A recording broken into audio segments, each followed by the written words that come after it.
அனைவருக்கும் வணக்கம். நம்ம வகுப்புக்கு வர்றவங்க நாள் இந்த கேள்விலாம் கேட்பாங்க. சார், உடம்ப முன்னும் பின்னும் ரப்பரா வளைக்கிறாங்களே சார், அதுதான் யோகாவா சார்? அப்படின்வாங்க. சில பேர், சார் மூக்கை பிடிச்சிக்கிட்டு உக்காந்துருக்காங்களே சார், அதுதான் யோகாவா சார்? அப்படின்னு கேட்பாங்க. இன்னும் சில பேர், சார் கண்ணை மூடிக்கிட்டு உக்காந்துருக்காங்களே, அதுதான் யோகாவா சார்? அப்படின்வாங்க. சில பேர், சார் ராமா ராமா அப்படின்னு பஜனை பாடுறாங்களே, கேட்டால் பக்தி யோகத்தில் இருக்கோம் அப்படின்னு சொல்கிறாங்க சார், அதுதான் யோகாவா சார்? அப்படின்னு கேட்பாங்க. சில பேர், சார் இளைஞர்களுக்கெல்லாம் யோகா ரொம்ப போராக இருக்குன்னு சொல்கிறாங்களே சார், ஏன் சார் அப்படின்னு கேட்பாங்க. இதுக்கெல்லாம் பதில் பார்த்துருவோம். நம்ம சேனலில் யோகா எக்ஸசைஸ் பற்றி தொடர்ந்து வீடியோ போட்டுக்கிட்டு இருக்கோம். சேனலை சப்ஸ்கிரைப் பண்ணிக்கோங்க. வீடியோ பிடிச்சிருந்தால் லைக் பண்ணுங்கள். சந்தேகம் இருந்துச்சுன்னா கமெண்ட் பண்ணுங்கள். நான் கண்டிப்பாக உங்கள் கேள்விக்கு பதில் தருவேன். இப்போ நேரடியாக பதிலுக்கு போயிடுவோம்.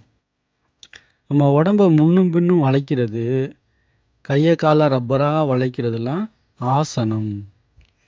ஆசனம் அப்படிங்கிறது யோகாவில் ஒரு பகுதி. மூக்கை பிடிச்சிக்கிட்டு மூச்சு பயிற்சி பண்ணுறதும் யோகாவில் ஒரு பகுதி தான். அது பிராணாயாமம். அது மட்டுமே யோகா கிடையாது.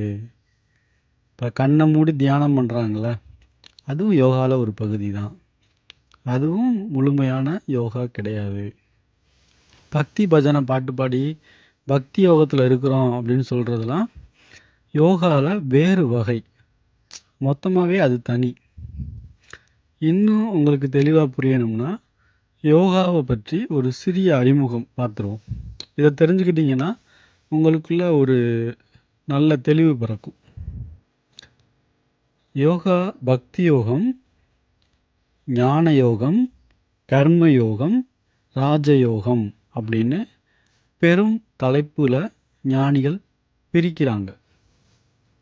இது எல்லாமே இறைவனை அடைவதற்கான வழிகள். யார் யார் இயல்புக்கு எது எது ஒத்து வருதோ அதை கடைபிடிக்கலாம். இப்போ மதுரையிலேருந்து சென்னைக்கு போகணும் அப்படின்னா ஒருத்தர் பஸ்ஸில் போகலாம், இன்னொருத்தர் ட்ரெயினில் போகலாம், ஒருத்தர் காரில் போகலாம், இன்னொருத்தர் விமானத்தில் போகலாம். யாருக்கு எது சௌகரியப்படுதோ அதில் போகலாம். இந்த மாதிரி யாருக்கு எந்த யோகம் இறைவனை அடைவதற்கு எளிதாக இருக்குன்னு அவங்க இயல்புக்கு எது ஒத்து வருதோ அதை கடைபிடிக்கலாம். இதில் உடம்பை செம்மைப்படுத்துகிற ஆசனம், சுவாசத்தை நெறிப்படுத்துகிற பிராணாயாமம், மனதை அமைதிப்படுத்துகிற தியானம் எல்லாமே ராஜயோகத்தில் ஒரு பகுதியாக அஷ்டாங்க யோகம்னு வருது. அஷ்டம் அப்படின்னா 8 8 அங்கங்களை கொண்டது. இந்த 8 அங்கங்களை யார் கடைபிடிக்கிறாங்களோ அவங்க தான் யோகா செய்கிறாங்கன்னு சொல்லலாம். நீங்கள் ஆசனம் மட்டும் செஞ்சால் ஆசனம் செய்கிறேன்னு சொல்லலாம். பிராணாயாமம் மட்டும் செஞ்சீங்கன்னா பிராணாயாமம் செய்கிறேன்னு சொல்லலாம். 5000 வருஷத்துக்கு முன்னாடி நம்ம இந்தியாவில் தோன்றிய கலை தான் யோக கலை. நம்ம பெருமைப்பட்டுக்கலாம், இந்தியாவில் தான் தோன்றியிருக்கு அப்படின்றனால. 5000 வருஷத்துக்கு முன்னாடி நம்மை போல் வாழ்ந்த சில மக்களில் சில பேர் யோசிக்கிறாங்க, நம்ம பிறக்கிறோம், கொஞ்ச நாள் வாழ்கிறோம், அப்புறம் இறந்துடுறோம், இதுதான் வாழ்க்கையா? வாழும்போதும் உடலுக்கு எவ்வளவு நோய்கள் வருது, மனதுக்கு எவ்வளோ கஷ்டம், இதற்கெல்லாம் தீர்வு என்ன அப்படின்னு தனக்குள்ளே கேள்வி கேட்டு அதற்கான விடையெல்லாம் கண்டுபிடிக்கிறாங்க. நோய்களுக்கு மருந்து கண்டுபிடிக்கிறாங்க.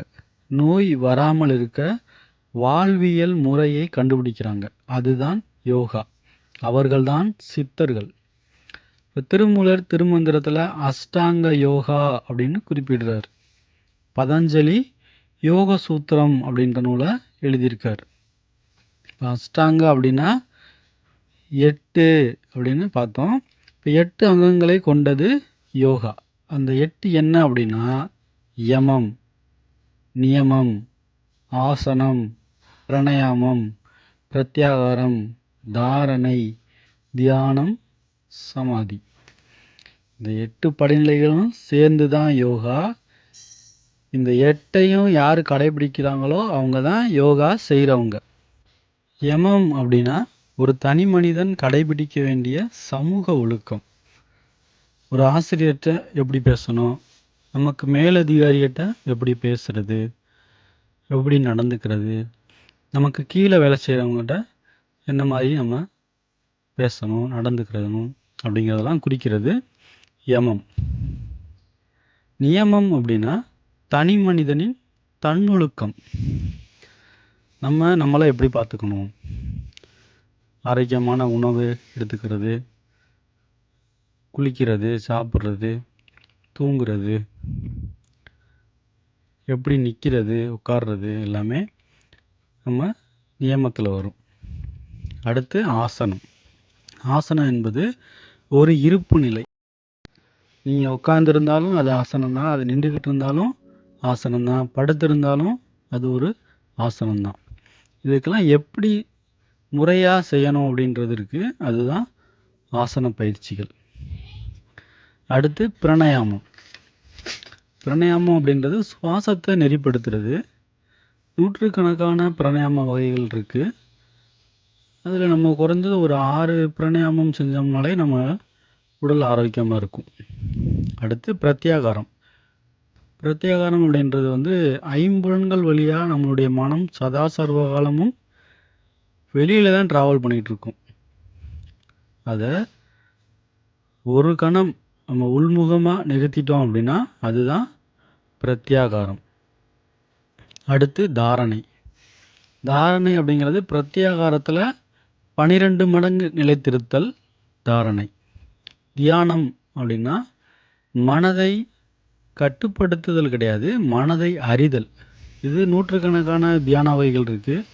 உங்களுடைய இயல்புக்கு எந்த தியானம் ஒத்து வருதோ, எது உங்களுக்கு பிடிச்சிருக்கோ, அது ஒரே ஒரு தியானத்தை மட்டும் நீங்கள் ரெகுலராக ப்ராக்டிஸ் பண்ணினாலே உங்களுடைய மனதுக்கு அது ஒரு வலிமையை கொடுக்கும். அடுத்து சமாதி. இது இறப்பு அல்ல, இறைவனை நோக்கி நகர்தல், அந்த பயணம். இதில் நீங்கள் ஒரு படியில் பூரணத்துவம் அடைஞ்சிட்டீங்க அப்படின்னா இயற்கையாகவே அடுத்த படிக்கு கூட்டிகிட்டு போகும். இப்போ யமம் நியமம்லாம் உங்களுக்கு நல்லா இருக்கனால தான் இந்த வீடியோவை கிளிக் பண்ணி இவ்வளவு நேரம் பார்க்குறீங்க. எல்லாராலையும் இந்த வீடியோலாம் கிளிக் பண்ணி இவ்வளோ நேரம் பார்க்க முடியாது. நீங்கள் நிச்சயம் அடுத்த படிக்கு போவீங்க. இப்போ இளைஞர்கள் யோகா போராக இருக்குது அப்படின்னு சொல்கிறது காரணம், இளம் வயதில் இயல்பாகவே உடம்பு சுறுசுறுப்பாக இருக்கும். அது சுறுசுறுப்பாக வேகமாக இயங்க தான் விரும்பும். இப்போ யோகாவை அமைதியாக உட்காந்து பயிற்சி கொடுக்குறோம் அப்படின்னா அது பிடிக்காம தான் போகும். ஆனால் இந்த இளம் வயதிலேயே ஆற்றலை அமைதிப்படுத்தி ஒரே இலக்கில் செலுத்துறதுக்கு யோகா இளைஞர்களுக்கு ரொம்ப உதவியாக இருக்கும். அதனால் இளமையில் யோகா கற்றுக்கிறது ரொம்ப நல்லது. இந்த வீடியோ பிடிச்சிருந்தா லைக் பண்ணுங்கள். சந்தேகம் ஏதாவது இருந்துச்சுன்னா கமெண்ட் பண்ணுங்கள். கண்டிப்பாக ரிப்ளை பண்ணுவோம். அடுத்த வீடியோவில் சந்திப்போம். நன்றி, வணக்கம்.